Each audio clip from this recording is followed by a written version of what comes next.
All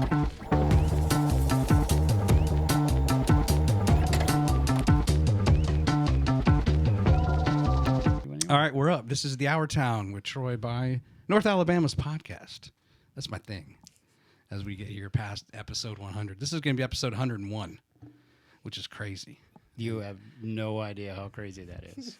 And the irony in what we looked at, and we were talking about it when you first sent me that message, and I said episode 101, which is crazy because the characters in the book actually get assigned to 101st, and it was like, it's perfect. Perfect. This is going to be an amazing episode. As you were just saying, the significance of like the 101st Airborne, we think of, I don't know, because if you've been in the military, there are certain numbers that are important to people. Oh, and yeah. I think of 10th Mountain Division for Clayton Henchman, who was a guest of mine. He had his leg blown off by an IED.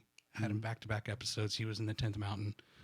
You know, he's this is the most decorated, it's the most deployed, division in the whole military. Everyone has their story, which is fine, right? That's what it's all about. But so tonight we have James L. Simmons Jr. is your full name, right? That's how you've written it on your book. And your wife, Amy, is here. Both military veterans. And we're going to tackle a lot of different things here. But I think principally we're going to hit the aircraft of a Blackhawk, right? Of which you flew, so you were crew chief. You're crew chief, and you're going to help people like me understand the differences and how one becomes a crew chief. You guys met, interestingly, right over in Saudi Arabia. Yep. You're there all like 29 days, and then now or 20 days or 29 days. It was like 25 days, I think, is what we spent together in Saudi. And then, then all of these years later, right? You're still married. Yeah, got over family. 20 years. So, there's that aspect of the story, which is interesting. Just before we hit record, we were kind of talking about where we are just in our military history in this country and what's going on or not going on. Right, where our troops are involved or those that are entering the military now, and what are they training for? What are they hoping will happen, right, in their careers? So, like the reason we do long form is, I don't know, there's a lot to cover. And who knows what order we'll go in, but ultimately we'll hit it all. And then ultimately, of course, we'll talk about the book. Right. And that's what's on the bottom right of the screen right now is the artwork, which, who did that? Did you do that, Amy? Well, yeah. Together we kind of came up with the concept, but I worked with a couple of artists to kind of, there's actually a video of me walking one artist on, through YouTube, and, you can't see the actual video because it's private, but I was actually walking this guy through exactly what I was looking for. So he created the digital version, and we actually have like a oil painting at home that, of the actual vision of it before the book came about. So yeah, I have, that's a big part of doing that. Yeah. Well, the other thing too is I was commenting on the hat and the logo. They gave me a little gift. I love the logo, and you made the logo. Yeah. What software do you use for it? I use Adobe. Yeah. Do you? Yeah. Illustrator? Illustrator, yes. Yeah. Mm-hmm. Yeah. I try to use Illustrator. It's difficult. Yeah. There's just always something like, Yeah. I just want to do this in PowerPoint. I can do PowerPoint. Yep, there you go. That's the answer right there. No, so I think between the Facebook page just started, right? Didn't it just start like December 8th? Yeah. Well, it was actually, I started inviting people. I think I started the page December 7th or 8th or whatever, but I started inviting people 2 weeks ago, right before I was working. I was like, I remember it was Friday morning. It was like 6:30. I'm like, you know what? Let me just start inviting friends. Yeah. And that's, so we're over. Yeah, so, and then it just... It's took building off. fast. Yeah, so it's up to, it's over 1,400 people now, and it's grown rapidly, in the group itself, and it's just like amazing because we didn't expect it. Nobody expected everybody pops in. What I said, the way I describe it is right. Everybody pops in with a resume. Hey, this is me. This is where I've been. This is where I've done. This is all and everybody's got a story to tell. And it's just like it's just and everybody's just like, hey, welcome. Hey, and then the reunions is the part that is just overwhelming. Oh, people are making connections. Oh yeah, they were like, I haven't seen you or talked to you in years. Yeah. Over and over and over again. It happens on a daily basis, and it was like, or they tell a story, somebody else will jump in and they'll be like, I remember that, and that was awesome, and all the different things that go with that. Yeah, have a few photos that we'll go through later that I just pulled from that page, and I'm like scrolling and scrolling. Like it's only been live for like 3 weeks, and it's just hundreds of photos already where people have inserted it, right? Yeah. And of course, I'm probably going to show you a photo, and you'll be like, "I don't know what that is."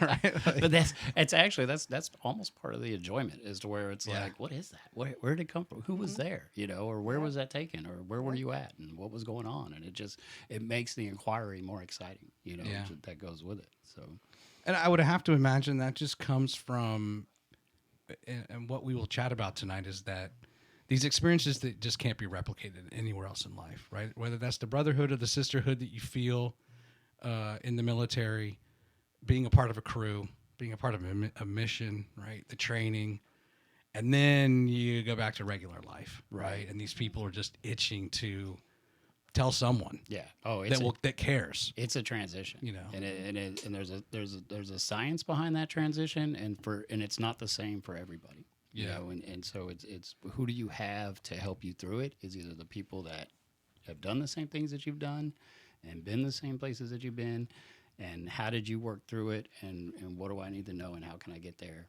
you know, to understand? Because you're right, it's not a dress right dress, you know, military family anymore. It's a whole different world of dealing with, you know,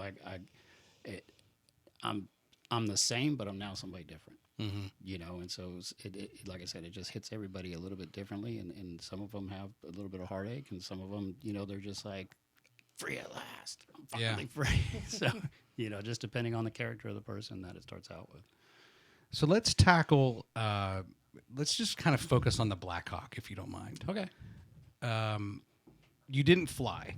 No, so I was a crew member. I flew in the back. Okay. But going into the Army, did you want to fly? I knew going into the Army initially, I knew I wanted to be in aviation.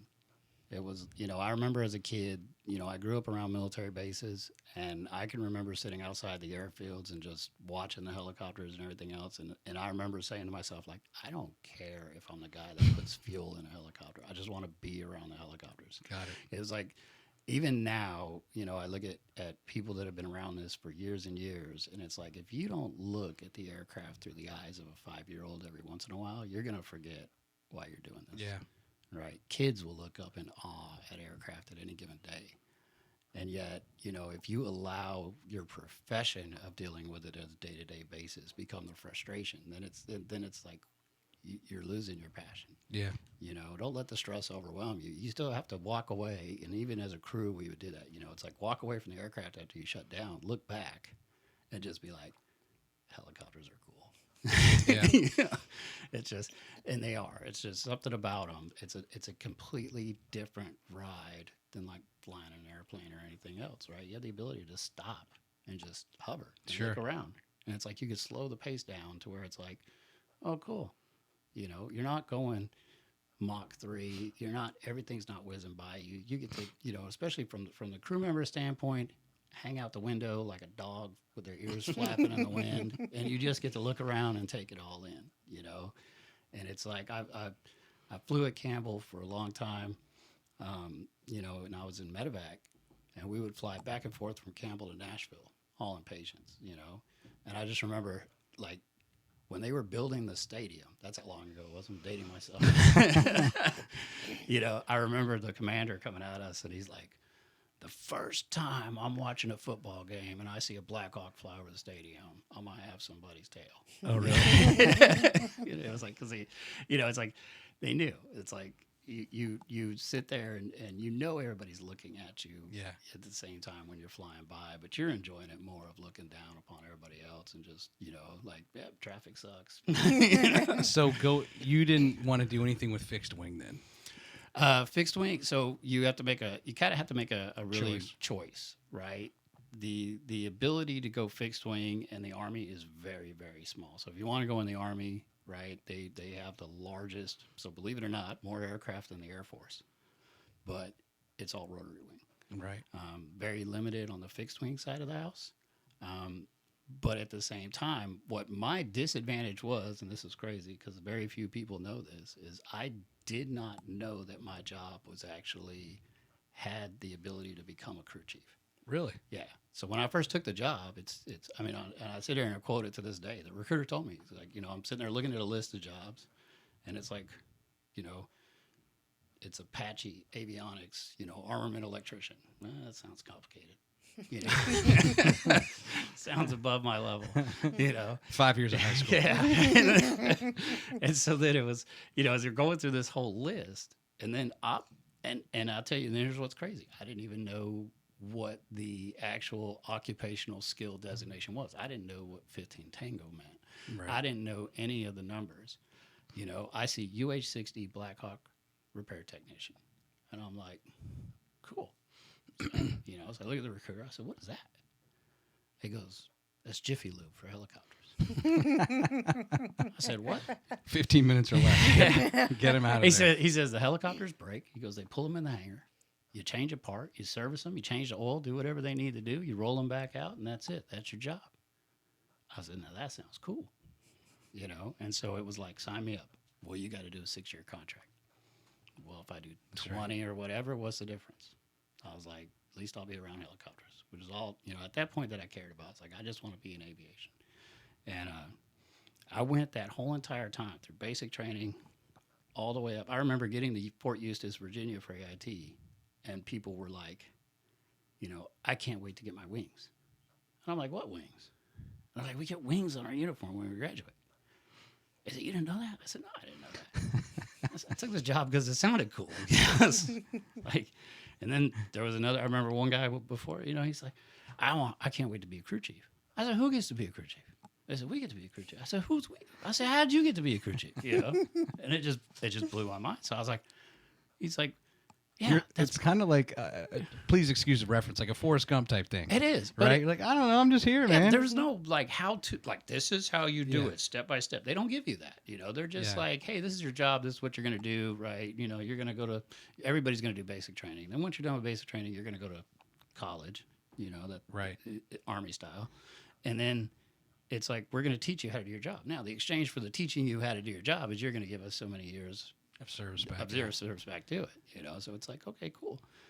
So at the end of the day, it was just like, I got, in my eyes, it was like, I got a cool job, and now I got potential in this cool job, which I didn't think about the potential at all. Like, there's no potential with this. I get to Jiffy Lube for the next 20 years. Cool. And I'd be happy with that.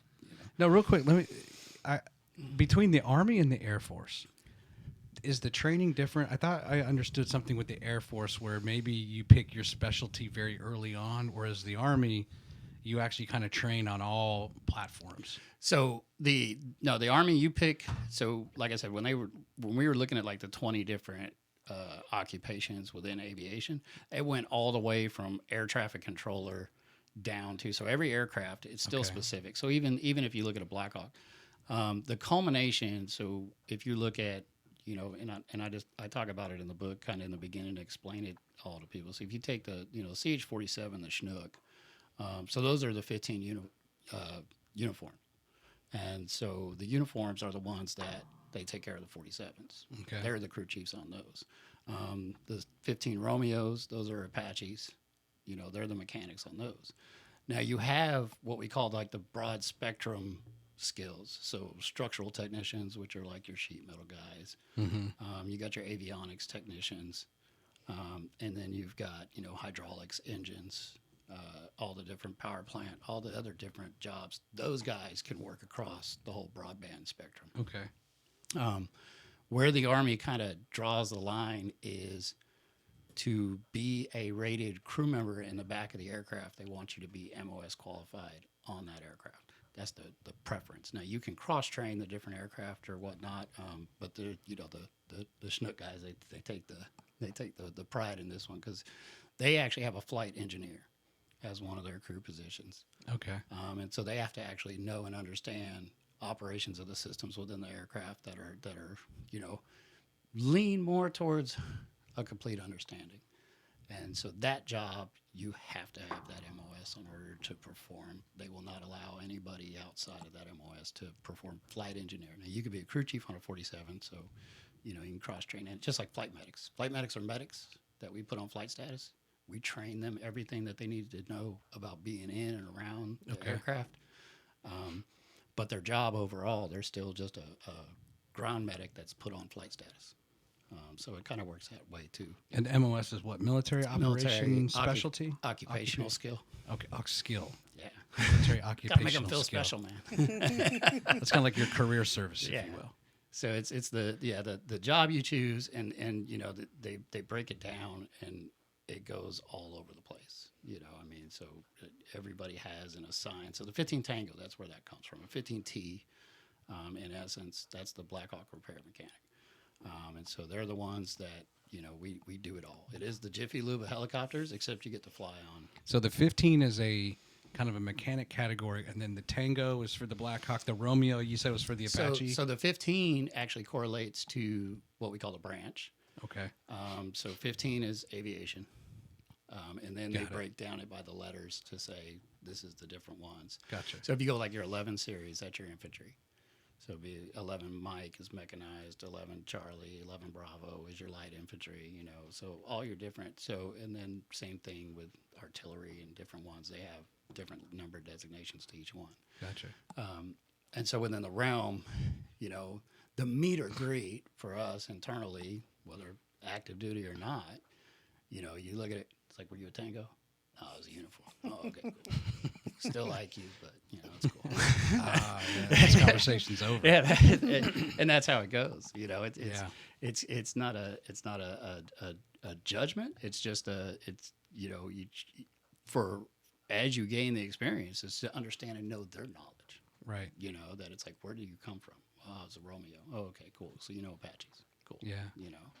And that's part of that transition point. You're not going to lose your knowledge. You're going to gain more, but at the same time, it's like, at least you have an understanding of the people you're working with and what their knowledge and background is. Now, to kind of set up the history of the Blackhawk, I understand. I think it's about the next year. I think it's the 50th year, right? Oh, yeah. Since it was designed, and but in my mind, just kind of a layman, I think, okay, you probably have the smaller helicopter that's kind of like a reconnaissance type thing that can just maneuver around and do whatever, go maybe higher altitude. Then you have kind of the cargo, just its job, whatever that is just to deliver troops. And you have your attack helicopters, and that I'm assuming the Blackhawk came around where let's kind of have a hybrid here, right? Where it can attack, it can handle a good sized crew, it can carry things, and that's kind of what. Right. So we call that in the what we call in the MDS, the mission designation system. So the UH, which is utility helicopter, and that's exactly what describes it. It's utility and versatile in all of its mission sets that it's able to do. And it originally as the replacement of the Huey. The Army said, hey, we need to find a replacement for the Huey. Right. One, it's a single engine aircraft. It's very, very limited on the stuff it can do, and so they were just like old school Army style. Hey, we're going to have a competition. Who can come up with the best aircraft that we want to buy? Right. And so Sikorsky went in, Boeing went in, all the different OEMs went in, and, Sikorsky introduced the YH-60, which, was basically the experimental to say, hey, here's our concept. Here's what we want to bring to the table. They let them all go against each other, and the Army turned around and said, hey, we're going to take it. And it's been the workhorse of the Army ever since. Mm-hmm. Its versatility is beyond all that. We have sat there. We are the first ones to advocate you don't need, besides heavy lift, that is his only limitation. So the cargo, the CH-47, the Chinook, can outlift the Blackhawk any given day. That's what it's designed to do. But as far as, the guns, the reconnaissance, everything, it's just a bigger airframe. And we've sat back and gone, we can do everything that they can do. Mm-hmm. Everything. Yeah. And, a sign of that, not to discredit them in any way, but that's, the mission set of the special operations world. That's one of the reasons they utilize the Blackhawk across every branch. Its top speed's like over 200 miles an hour. It can carry like 8,000 pounds. Yeah, so 8,000 pounds. Crew of 11, fully loaded. Yeah, it's a beast, and every model It gets a little bit better. You know, the engines get stronger. Everything gets more performance. It gets more into a digital realm. Gets you know, it's up to full autopilot. And so that the safety increases, which is, you know, one of the real aspects that everybody enjoys is the aircraft becomes, you know, more dependable and available. And that's really what the commanders are looking for, right? The commander on the battlefield wants an aircraft. Understand that aviation, and this is the part that a lot of people misconceive, it's a fully support element. Its purpose in life is not to just thrive on its own. You know, it's there to support the ground commanders and the ground effort, you know, and so that's the availability of the aircraft to those ground commanders for what they need to accomplish. That's what the aviation branch has to bring and provide to them. Yeah. Yeah. So Let's switch gears real quick. And Amy, let's talk about, you were a nurse in the Air Force? Yeah. And I'm assuming because you were a medevac Army, that's how you kind of meet somehow. But Yeah. So I was a critical care Air Force nurse, and I actually trained to be on the critical care air transport team, which is called the CCAT team. okay. But when I met James in Saudi Arabia, it was pretty much that. I mean, we didn't, you know, meet over a patient. We actually met at the Olympic-sized pool. Wow, okay. That was in Saudi Arabia, but it was, you know, crew going out. Actually, Jon Griswold in the book, he was the outbound crew, and James's crew was coming in to replace his crew. And I met, I think, was it the first day that you landed, or yeah, like first or day. second day? I can't remember. Yeah, but I just remember. You know, a bunch of people sitting around a table, and I sat there, and believe it or not, I wasn't feeling well that day, and but I didn't want to be like in my room. I wanted to be out with people, and I remember just in my head just hoping somebody would like sit and talk to me, because I'm more of an introvert and James is an extrovert, and I just, you know, felt weird sitting there by myself, not really wanting to talk. And, you know, in my head, I was really kind of praying for that. And he sat next to me, and he loves to talk. He could really talk. So I was really happy about that. But yeah, He's bragging about being in Tango. but it was great. So yeah, that's where we met. So Gotcha. yeah. And was that the path you chose, or did your path change at all once you hit the Air Force? No, I actually was a critical care nurse prior to going in the Air Force. I had a couple years experience in Chicago, where I was a nurse, and Okay. decided that I wanted to get out of Chicago. And just basically one day I interviewed a recruiter, and I said, yeah, I'll do that. So Gotcha. it was kind of my ticket out of Chicago. So yeah. Was that Cook County? Yeah, it's Cook County. Yeah. It's from The Fugitive. That's what I always think of. Yeah, it's Cook County. I had That to movie. dust off those cobwebs. Yeah. Real quick, I actually, if you've ever seen the movie Captain Phillips, have you seen the movie Yes. Captain Phillips? You know what so I won't spoil it, right? Like for you all, but you know how the SEALs, they take out the pirates, and they that blood splatters all over Tom Hanks, and they have to bring him on board and do a triage. Well, what they actually, there's two things they did in that movie that I'm aware of, is when they had the original scene where the pirates kind of rush the bridge, that the Tom Hanks and all those actors had never met those guys. They kept them away. So it was the first time they're like laying eyes on them, and it's, you know, it's a movie, but they're kind of terrified too. Just a very intense scene. And then they, so similarly, they're on this working carrier, or whatever they were on, and they told the medical staff, hey, listen, we're shooting a movie today, and you're going to have a patient. We're going to bring in one of the actors, and you just do your normal triage, like you would normally do. So that was like an actual Navy, you know, doctor, when he comes in, and they're like, hey, are you know, what's your name, and how is this your blood, and all that stuff. Like, she's just doing her job, not an actress. That's awesome. I didn't Yeah, know it's that. really cool, Wow. which just brings like a richer experience, I think. Right. But to that, so yeah, and he's a phenomenal actor. I'm sure she was like, oh my gosh, that's Tom Hanks. But I just got to act normal here. Luckily, that's not what she did. So, let's talk a little bit about the Blackhawk and this. When you became how long did it take for you to become a crew chief? So the actual school is 15 weeks. 15 weeks. Yeah. So to be a crew chief, you're adding on, and that's where it gets it's kind of really hit or miss, right? There's no defined periods. What we have is what's called readiness levels. And so you start out, it works backwards. So you start out at RL3, and that is basically you don't know anything about being a crew member. And there's a reference in the book in there. It's like, what are you, RL nothing? You know, so it's, you know, and they begin your training. So it's actually a lot of medical. It's a lot of studying of the systems of the aircraft. It's a lot of understanding of what the duties are. And then you go out and, I mean, just your literally first flight is like a 1 hour, you know, orientation, get used to the aircraft. They actually, you'll do stuff static. Really? Go climb around the cabin, go feel stuff out, go do whatever. And as they progress you through your flight hours of training, so that's all day. You're restricted to day. You can only do stuff during the day. And then, you know, you'll get up to the point where they say, all right, we think you're good enough to go, you know, RL2. RL2, you'll begin your night training. So now you're flying around in goggles at night. You're doing your hour of static under goggles. Same thing, you know, go in. And so the issue with goggles, and you have to, for us in the back, you're adjusting your vision under your night goggles for infinity. You want to see as far away as you can. And so then now when you look in the cabin, everything is out of focus. Yeah. You know, and so you actually have to learn and master, you know, with us, it was taking seats in and out of the aircraft. It was going back and pulling the cargo hook cover, dropping the cargo hook, take your you know, fuel cell doors down. And you have to do different things within the cabin because you're basically operating blind, right? You're not just going to turn on a flashlight in the dark or whatever. So it's a lot of cabin orientation and learning.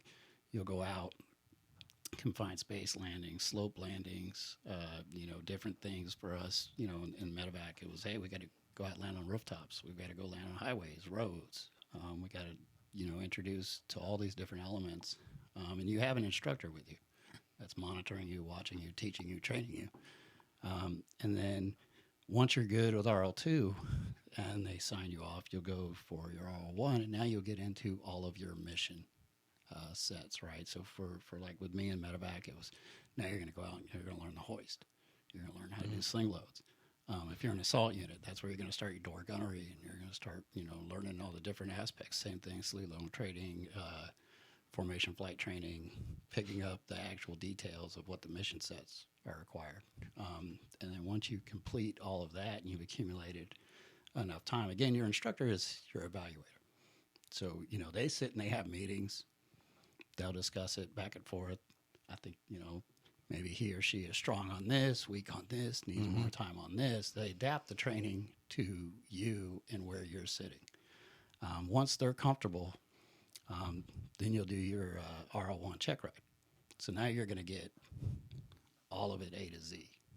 You know, so that'll include, you know, emergency procedures, reactions to emergencies, set you up with different scenarios. So, you know, it was fun for us, but one of the things in medevac was, you know, we had to deal with training for combative patients, you know, just something that exists in the aircraft that a lot of people don't think about. Well, you know, your cockpit is wide open.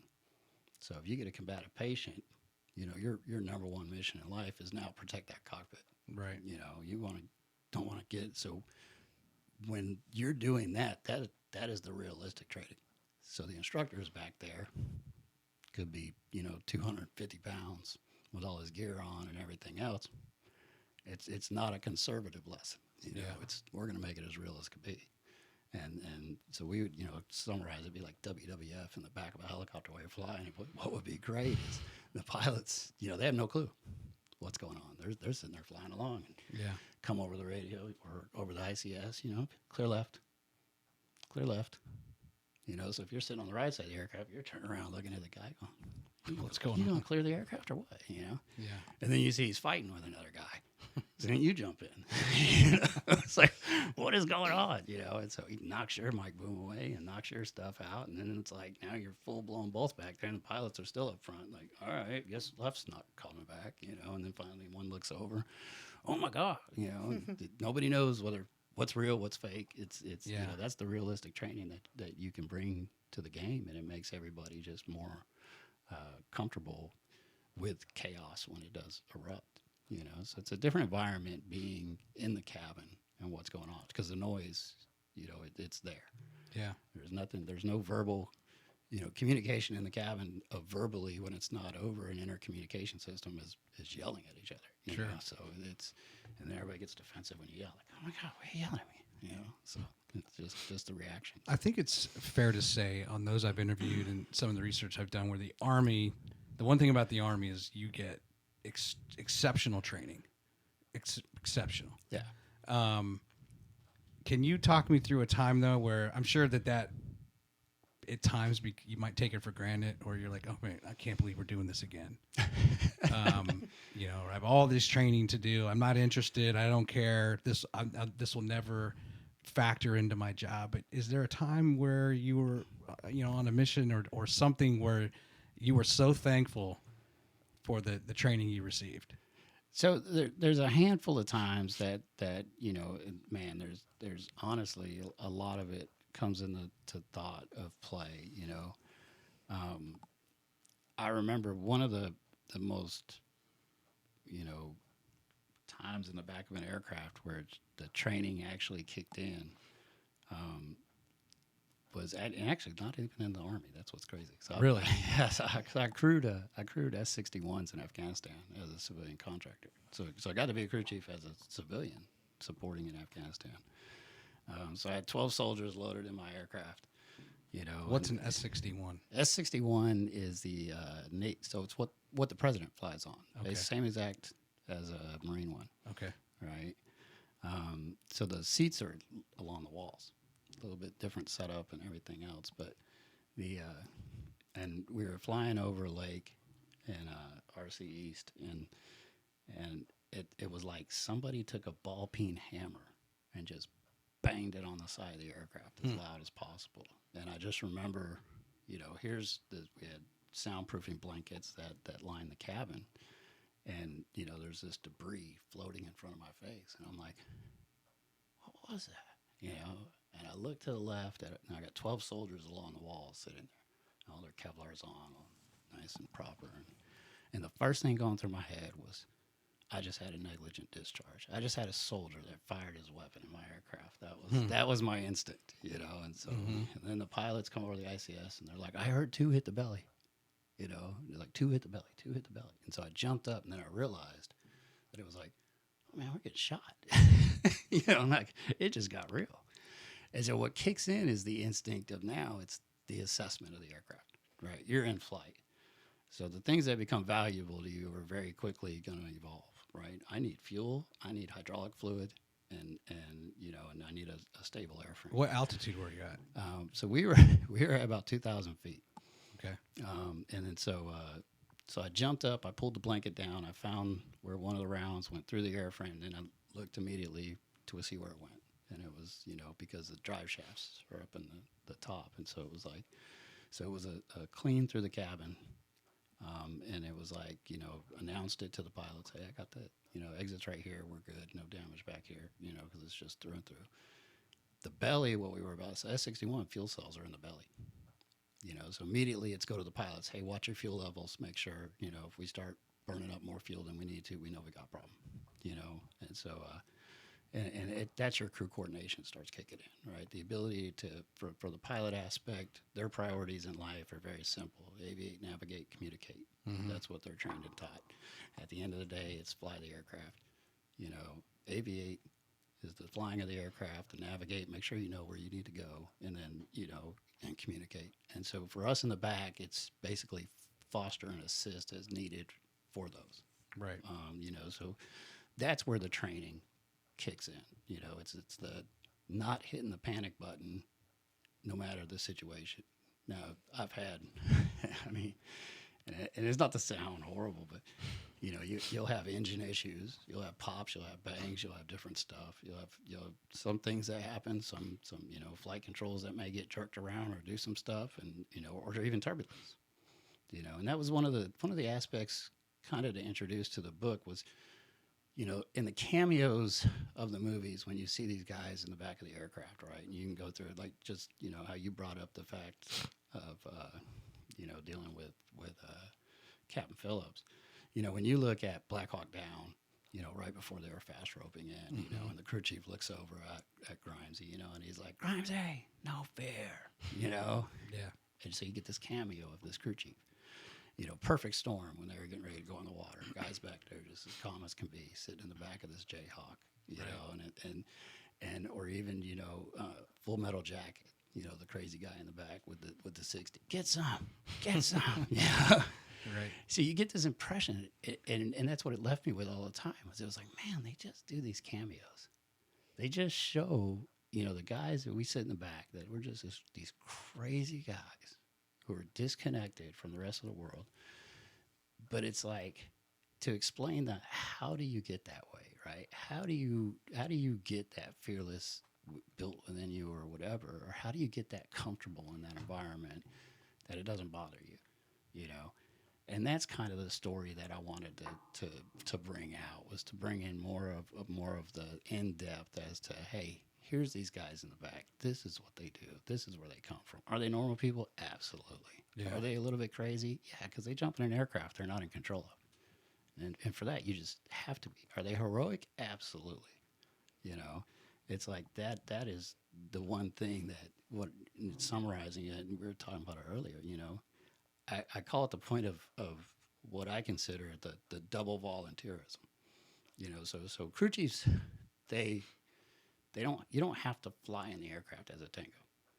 That's a kind of raise your hand and go, hey, I want to do this. Okay, cool. So you raised your hand already once, said, hey, I'm gonna serve my country. Okay, cool. Hey, you crazy enough to jump in the back of a helicopter? Oh, just maybe. So it's that double volunteerism, to where it's like, now I've accepted more risk, and I'm okay with it, and that is the realm. And when you look back into history, it's the realm of what brings it out to where a lot of things happen, right? If you go back, the Doolittle's Raiders, the Suicide Boys. That's what they were called when they were going through training. Yeah. Hey, you guys are going on this mission. You're not coming back. Like, that, right? And it was like, they still all raised their hands, and it was like, we'll do the mission, or you look at, even to put it in infantry, Sergeant Shugart and Sergeant Gordon, in Mogadishu, right? Wanted to go down and secure the aircraft. They asked twice, say, hey man, your security cannot be guaranteed. We won't be able to get you out. Yeah. Yep. We're going to go anyway. That's that volunteerism, right? That's that nature that it's like, I'm going to do this no matter what, and I want to be part of this. And that's the thing that, the guys who climb in the back of the aircraft every day, they have no problems accepting all that risk to be able to do it. Because you don't know what you're going to run into every flight, no matter the day. Yeah. And that's what makes it, a part that it was like, man, somebody needs to tell their story, and kind of where I was more guided and directed on that. Well, I would imagine too that we have the benefit of history to have apply lessons learned. Whatever went wrong, those are the things that get packaged together and that goes into the new training. And so I would say now in almost 2024, if you're being trained, you're being well trained such that you can ultimately have that confidence. Like, okay, yeah, things can go wrong, but man, I've been trained in 10 different ways to address a situation. Yeah, so right? And having confidence in your crew, and you start building, that's the team building, right? Yeah, so they have, and what you talk about, like the lessons learned, or what we call the after action reviews, the AARs that we go through. Aviation and industry in a whole, that's one of the things that make it great. We identify all the risks, we mitigate those risks, right? Aviation is inherently dangerous. That's the way it is. But we mitigate the risk down to an acceptable level. Now, when stuff does go wrong, and one of the things that I really enjoy about it is that as an industry, we look into it and figure that out. So that, right, what did they do? What was their intentions? What did they do wrong? What did they do right? And how can we improve on it? And how can we teach others? And so, one of the things like the Army has is a monthly, basically, newsletter. It comes out. It's called Flight Facts. And in the back of that, you can read all the different incidents that happened around the world in the Army and all the different aircraft. So it could be, different classes of incidents or accidents, and so somebody who asked me back in the day, they say, what's your goals while you're in the Army? Stay out of flight packs. Because that was it. Like, I don't want to be a story back there. I don't want somebody reading about me. Of it could be as simple as losing a door off your aircraft, or some infantry guy punched your window away. Yeah. But you as an air crew are the one who have to account for the incident or an in-flight incident or whatever. But it's like, that's a pretty simple. I worked in the Gulf of Mexico flying around on S-92s. And they would sit there and, what's your goals? What do you want to do while you work for the company? I said, well, stay out of the director of maintenance office and stay dry. So I figured, flying around the Gulf of Mexico, if I can stay dry, I'm having a good day. So that reminds me of, as you were talking, I was thinking about Captain Sully Sullenberger. And this one was just how cool he was, right? I'm one of those people, I love to go back and just listen to the cockpit recordings with the tower. And he's just, he's very calm. He's like, I got it. He's like, what's over there? What is that? Teterboro? Yeah. Okay. Yeah. Give me a runway over there, right? And no, I can't make it. It's just very, very calm. But then he said later, when he was interviewed by like Katie Couric, he was like, I felt like I would, in my career, I can't imagine a situation where I would not land on a runway with all my wheels intact. Like, that's the kind of training I've had. Right. So it was just kind of disbelief. He's like, I can't believe this is happening to me. Yeah. And now he has to land on water, but he still did it. Yeah. But he was hoping, he had the confidence that he would go through his whole career and never have an issue. Yeah. And that's one of the amazing things, right? To say that, one of the eye-opening things you're introduced to, and I remember, sitting in the classroom first couple days, in your beginning of training, it's what they call front loading. So you're going to learn publications. You're going to learn all of how to do the paperwork, how to do everything. It all revolves around. It's all desk work in the beginning. But the instructors look at you and they say, look around this room. And you focus on everybody real quick. And they said, over your career, you will know somebody in this room that's going to die. Yeah. So this has nothing to do with combat. This has nothing to do with deployments. This is welcome to the reality of playing with helicopters, and that's how dangerous it is. And it's to understand that what you do day to day and how you perform on these aircraft has a tremendous impact, and so it was like, that was kind of like one of the rude awakenings. And the minute that you enter into that realm, and I've met both. I've met guys who survive crashes, and you're just like, you were on that, and I've seen the worst outcome. And so it's between the two, and you're just, the question is, do I do my job good enough that I can lay my head down at night and not have to worry about it? Then you're doing something wrong. Yeah. So it's. I think one of those original prototypes that Sikorsky made, it crashed, but then there was no injuries. And then actually they were able to come in and like put some new parts on it, and they flew it out of there. Yeah, the confined space that was too confined. Yeah, so that was that's one of the history stories of Campbell. They were flying that thing around, and they sat there and got it into a confined space. The rotor wash blew all the trees out far enough, but as soon as they went flat pitch, and then all the trees came back, and it was like, and it's how do you turn a bad thing into a good thing, right? Now we're going to turn it into a PR event. Well, let's put some new blades on it, cut the trees back, and then we'll fly it out. All right, cool. That's a good idea. Yeah.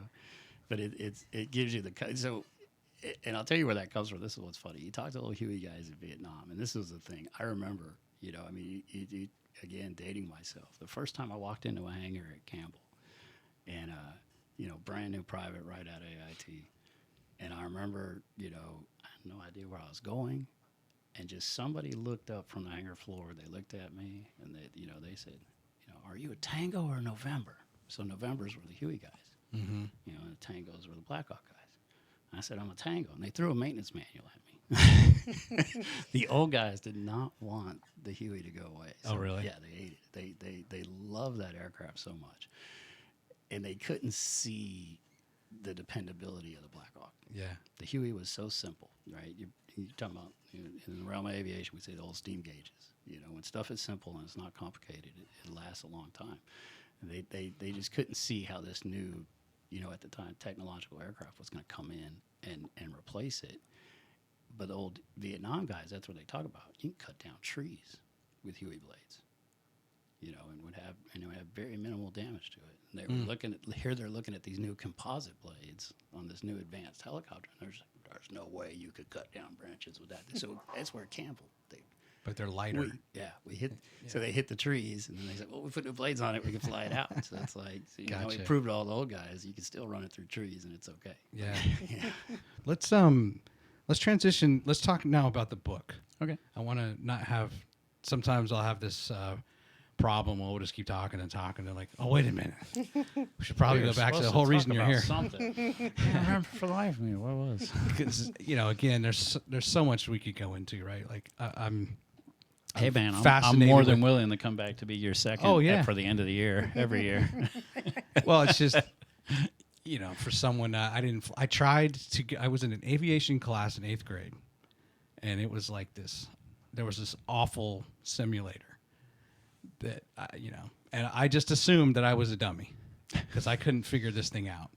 And it was, of course, Top Gun had come out, and I signed up for aviation, thinking I'm gonna, I want to be a fighter pilot. And I take this class, and maybe just the instructor wasn't very good, and I couldn't figure out the simulator, and that was it. Crash and burn. I was done with my dream of being an aviator. I don't know. So, but I think any of us are fascinated, right? And obviously that's why Top Gun does well in these types of movies. Or we have Mike Durant locally, right. Blackhawk Down. But I want to come back to that. But let's talk about 15 Tango in the book. Let's start with the character that it's based off. Is this historical fiction? It is. Okay. It is a mixture, kind of both parallel. It's one of those things of where, the essence was to take the 4 characters and walk them through. So in the way that I like to describe it, and I know it's really broad based, and you're really depending upon everybody's interpretation. I wanted to take Blackhawk Down, Band of Brothers, and Entourage, and kind of mix it all into one, and let's go from there. Figure out how to set these guys in motion. And so from the beginning, it was just like, take them to the schoolhouse. Take them to the schoolhouse, take them back to Eustis. Give everybody the sense of feeling of what it's like to go to the school, what they learn, and then how that bonding and brotherhood start to develop.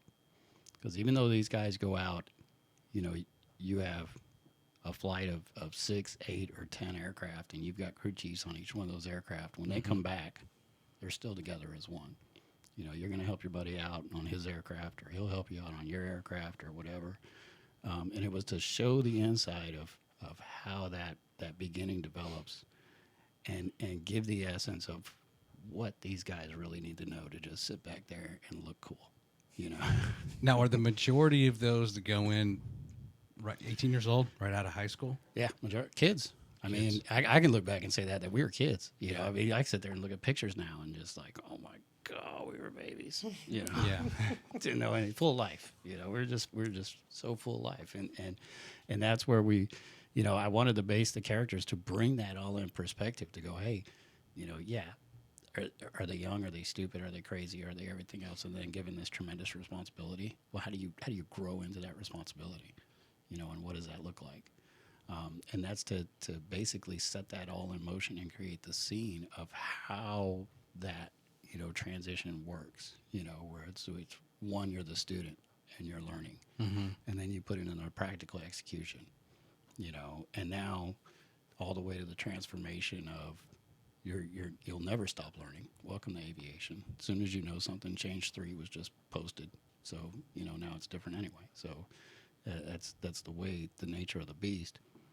But was to take these guys and actually transition them through that from the schoolhouse, to the unit, to deployment, to where now the chaotic world that erupts around him to where now it's like, all right, now you take everything that you learned in theory and let's put it in motion.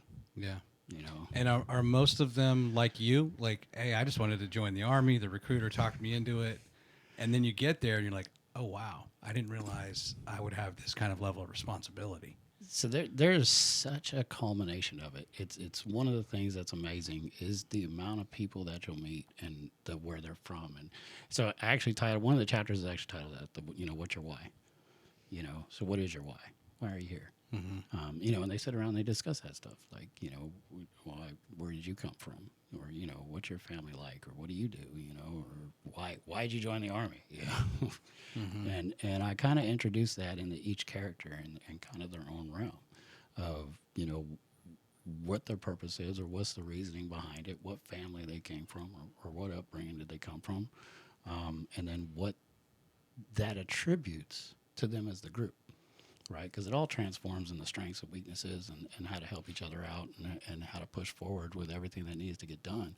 And to me, that was just all part of the character development. And within that was, you know, the identification as well. If the reader can identify with a character and can relate to a character because of the you know, aviation in a whole, so understand the different realms of what the book carries with it. Yes, in essence, historical fiction telling a story about, you know, these four guys that go all the way, like I said, through training to deployment together. But in the same notion, understanding that within the industry right now, there is significant demand. You know, at the end of the day, even though flying on aircraft and being a crew chief, you know, and all the stuff that goes with that, you're still an aircraft technician. You know, being a Tango allows you to get your FAA airframe power plant license. Well, right now, industry-wide across, you know, the nation, we're over 130,000 technicians short. Wow. So it's not just a shortage, but then there's a gap. So your 12 to 15-year experiences, experienced mechanics, are even less. And so the flip side of it is to also bring forward to show people opportunity. I mean, it's, you know, put it in a realm not so simple. Hey, here's this guy. You know, he did this. This was his route. This is how he did it. Yeah. I could do that. When was the last time we had a surplus? Has it just been Boomers. a slow... Boomers. Really? When I first came into aviation, I mean, like I said, you were surrounded by all the old Vietnam guys, and they were all essence the World War II boomers. Yeah. You know, so it was like, man, and it wasn't to be harsh, but it was like you weren't going anywhere until people started dying. Like it was just like if you weren't a 15-year experienced technician, when I came in, it seemed like that was the average age all over. 15 to 20 years, yeah. You were nobody. And it was amazing. At the same time, you know, it was the nature of the beast with the industry and what it brings is, you know, you can ask people, and this is not a negative question. Anymore. I'm not putting you on the spot or anything like that. Do you know who Charles E. Taylor is? No. Okay. Do you know who the Wright brothers are? Well, yes. I better know that. Okay. So the Wright brothers were credited. They flew the first heavier-than aircraft powered by an engine. Charles E. Taylor was the mechanic that built the engine for the Wright brothers. Oh, really? So he, in essence, and the FAA recognizes this and everywhere else in the nation and the world, is Charles E. Taylor was the first airframe power plant mechanic. He built the wind tunnel for the Wright brothers. He helped design the ailerons for the wings. Was he in Ohio? Yeah, he was their mechanic at their bicycle shop. Okay. Never built an engine in his life. The problem was the Wright brothers, of course, wanted to outsource it. They said, we need an engine. We got to produce 8 brake horsepower. It's got to weigh this much. It's got to do all this. Engine didn't exist. Yeah. And so Charles E. Taylor sat down and said, you know what? I'll probably build you an engine. Figure it out. And so he did. But at the end of the day, it's that's the history of the aviation maintenance technician. Now, the FAA has a Charles E. Taylor Award that they hand out. To qualify for the award, you have to have 50 years in aviation maintenance. Wow. Yeah. 50 years. 50 years.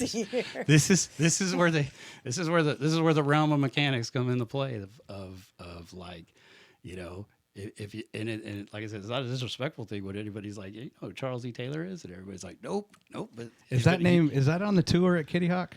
Because I've been to Kitty Hawk, and I don't remember if I've ever, unless it's on a placard that you have to read. It's on his bust. I know I pitched in on it to help pay for it because it's one of those things. It's nobody knows, and they, you know, but that's where the mechanics are, right? They're the behind the scenes guys. Yeah, they're not out there in the limelight. The pilots will get all the credit, and you know, and it's no disrespect to them.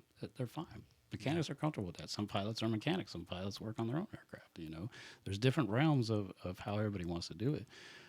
But understanding that, you know, this is what they signed up for, you know. And so to introduce the book and the story to spark even the interest to bring people into aviation or bring more technicians into the field, or even the interest of man, you know, there's guys that work on aircraft. Yeah.